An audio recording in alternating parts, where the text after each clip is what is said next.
여기서 이제 현금 흐름이 계속 발생하잖아요. 이걸 쓰지 않고 월급의 수익이기 때문에 모았다고 하잖아요. 그럼 이분이 그래도 한 5년 정도를 하면 안녕하세요, 세비티입니다. 오늘도 제 유튜브에 이렇게 고민 상담 해주신 소치님들의 사연을 좀 읽어드리고 답변을 드리는 시간을 가지려고 합니다.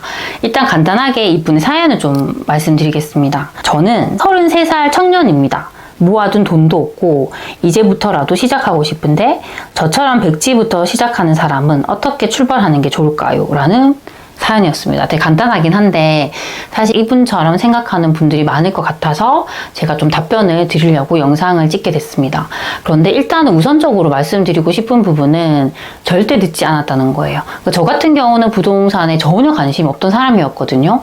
저는 30대 중반이 지나서 그때부터 부동산에 관심을 갖고 투자를 하기 시작했습니다. 저와 비교를 하시면 훨씬 저보다 빨리 관심을 가진 것이기 때문에 일단 지금부터 차근차근 준비하면 된다라고 말씀을 드리고 싶고요. 구체적으로 어떻게 준비하면 되는지에 대해서 제가 좀 영상으로 설명을 드리려고 합니다. 우선 첫 번째는 아무래도 직장을 다니고 계실 것 같습니다. 그러면 가장 먼저 우리는 이걸 해야 돼요. 시드머니를 마련해야 됩니다. 이 시드머니를 마련할 때 여러 가지 방법이 있는데 그 첫 번째는 적금을 드는 거겠죠. 근데 적금을 들 때도 항상 중요한 건 선적금. 내 월급에서 적금이 제일 먼저 빠져나가야 돼요. 그리고 적금을 들 때는 항상 저는 그 목표가 명확해야 된다고 생각합니다.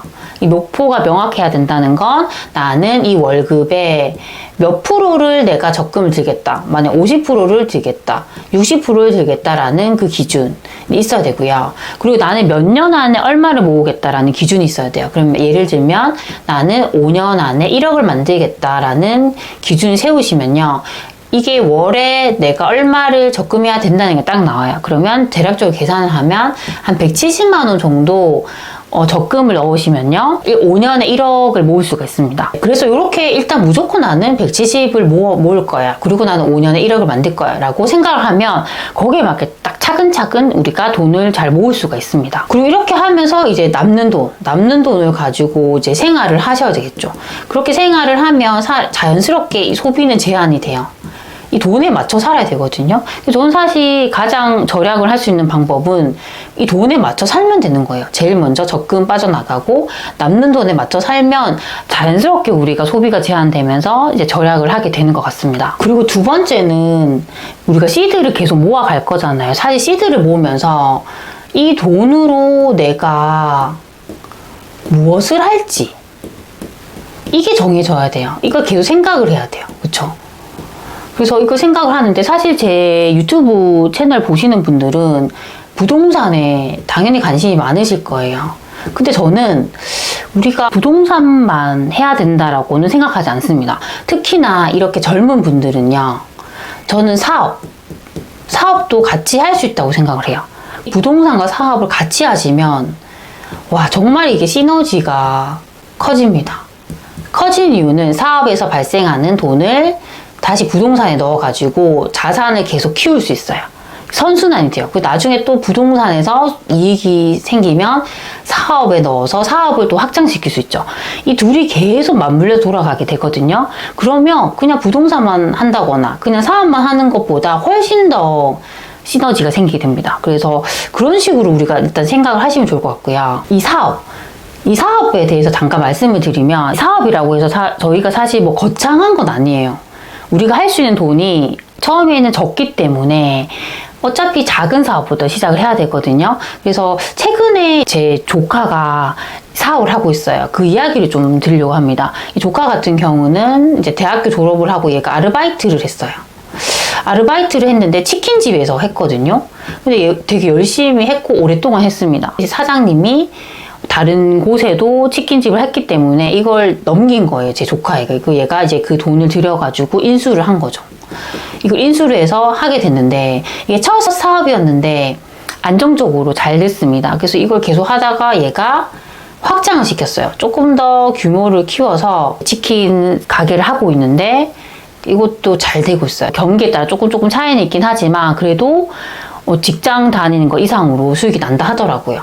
그런 상황입니다. 이렇게 하다 보니까 어느 순간 저희 조카에게 한 8천만 원 정도의 돈이 생겼다고 해요. 그 나이가 30대 초반이거든요. 요 정도 나이에다가 뭐 사업 조그맣게 하고 있고 요 정도 돈이 생기면 제일 먼저 생각하는 부분이 외제차, 차를 바꾸는 거. 이 조카 같은 경우는 지금 모닝을 타고 다니고 있어요. 그러면 당연히 차 바꾸고 싶잖아요. 그럴 것 같아요. 근데 얘는 그렇게 생각하는 게 아니라 이 돈을 어떻게 내가 투자하지?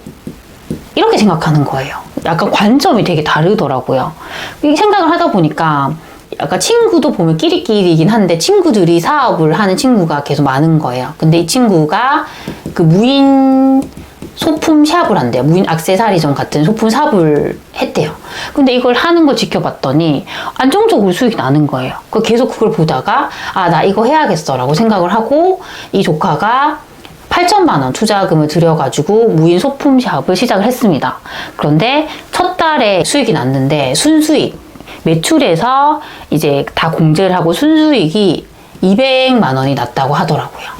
아직 시작한 지 얼마 안 됐기 때문에 계속적으로 이 정도 수익이 날지는 알 수 없지만 그래도 일단은 이렇게 이 정도 투자금 넣어가지고 수익이 발생한다는 게 특히 젊은 분들이 이렇게 해보기에는 이런 것도 괜찮겠다라는 생각이 들더라고요. 1년에 저희가 만약 계속 200만 원씩 꾸준하게만 수익이 발생을 하면 1년이면 2,400만 원이고 이걸 4년 정도만 하더라도 이 투자금을 회수할 수가 있거든요. 그래서 이렇게 하다가 또 확장시켜서 더 늘려갈 수도 있기 때문에 이런 방법으로도 충분히 지금 해볼 수 있겠다라는 생각이 들었습니다. 여기서 이제 현금 흐름이 계속 발생하잖아요. 이걸 쓰지 않고 월급의 수익이기 때문에 모았다고 하잖아요. 그럼 이분이 그래도 한 5년 정도를 하면 거의 1억 정도는 모을 수 있을 것 같아요. 그러면 이렇게 돈이 모이면 이걸 가지고 부동산에 넣으면 되잖아요. 이 1억을 가지고 이걸 전세 기공 사고 해서 또 투자를 해서 이 자산은 자산대로 늘려가고 또 사업은 사업대로 계속 늘려가고 하면 충분히 잘할 수 있겠다는 생각이 들었습니다. 세 번째는 결국에는 공부를 하셔야 돼요. 공부라는 것이 이제 부동산 투자를 하려면 이제 부동산에 대한 뭐 강의를 듣는다던가 그런 공부를 하셔야 되고요. 그런 사업 같은 경우 아까처럼 뭐 무인샵이라던가 그런 사업을 하시려면 또 여기에 대한 공부가 필요한 것 같아요. 근데 이런 공부는 사실 저도 뭐 무인샵을 아직 해본 건 아니지만 그 현장에서 배우는 게 되게 많더라고요. 그래서 이런 것들은 일단 현장에 많이 가봐야 돼요. 부동산 같은 곳에 찾아가가지고 혹시나 요렇게 이거 뭐 양도양수 할 수 있는 그런 매물이 있는지 이런 것도 찾아보고 아니면 주변에 이런 업을 하고 있는 분들이 있으면 또 찾아가가지고 이건 어떻게 진행하면 되고 이거는 뭐 가맹점 형태로 하는지 개인으로 하는지 뭐 가맹점을 한다면 돈은 처음에 얼마가 드는지 매달 얼마 정도의 비용을 이제 본사에 줘야 되는지 최초에 이제 납품을 넣는 게 얼마 정도 돈이 들어가고 그럼 나중에 뭐 물건은 뭐 얼마마다 한 번씩 체크를 해야 되고 몇 주 간격으로 받을 수 있는지 이런 구체적인 디테일한 거 이런 것들을 이제 알아보는 거예요. 그래서 이런 것들은 현장에서 배우는 게 저는 정말 큰 공부가 된다 생각을 하고요. 부끄러워하지 말고 하고 있는 사람들 좀 찾아가서 직접 이제 알아보시면 큰 공부가 된다 생각합니다. 33살이라고 하셨잖아요. 그럼 너무 강력한 게 있어요. 뭐냐 하면 이 젊음. 너무 강력해요. 그러면 이 뭐든지 사실 해볼 수 있잖아요. 이 정도 나이면.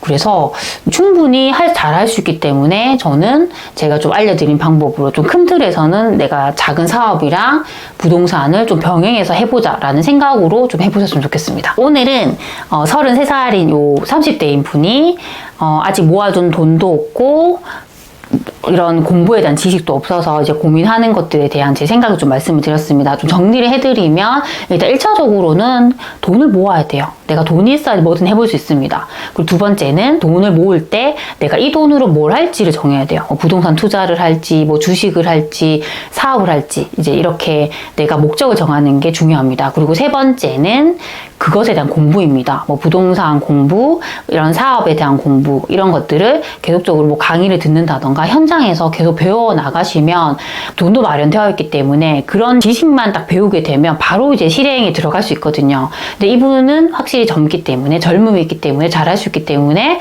미리 걱정하지 마시고 자신감을 가지고 잘 해 나가셨으면 좋겠습니다. 오늘 제가 드린 말씀이 조금이라도 도움이 되셨으면 좋겠습니다. 그럼 우리 다음 시간에 만나요. 안녕.